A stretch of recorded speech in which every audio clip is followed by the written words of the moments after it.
Psalm 28 is a short psalm of lament that also includes some strong elements of trust as well.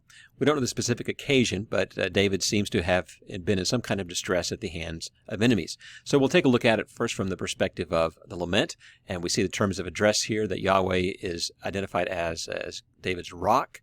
The request is pretty simple. Don't be deaf to me. Listen to me. If you don't, then I'm going to be like those who go down to the pit. I'm going to be lifeless and dead.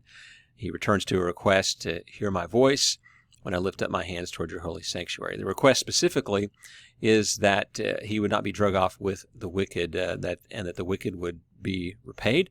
And in verse 5, there is the confidence that, yes, indeed, that will be done. Verse 6, we have terms of address again, Yahweh. Verse 7, Yahweh, my strength and my shield. Verse 8, Yahweh, the strength of his people. And verse 9, shepherd. So several terms of address. Many of these we have encountered before in the Psalms. Verses 6 and 7 give us some strong words of confidence that David is certain that God has heard his voice, and he affirms that he is indeed trusting in God. He is the saving refuge of his anointed, David speaking of himself there.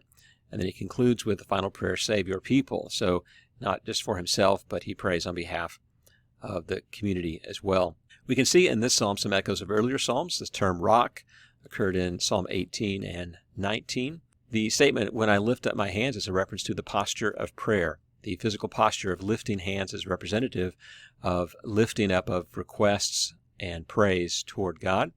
This was a posture in David's day as well as in the New Testament. 1 Timothy 2:8 says, Paul says, I want all men everywhere to lift up holy hands in prayer. So clearly this is a posture that we should assume as well when we lift up our prayers to God.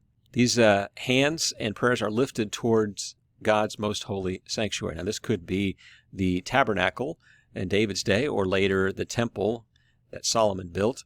And we note that Psalms 23 through 29 all have some kind of reference to the dwelling place of God, whether that be the house of God, the tent, or the temple. Something that we see in this psalm is this theme of hands. It occurs 3 times. We've already encountered the first one here in verse 2. David lifts his hands. Verse 4 speaks of those who are workers of evil and the work of their hands.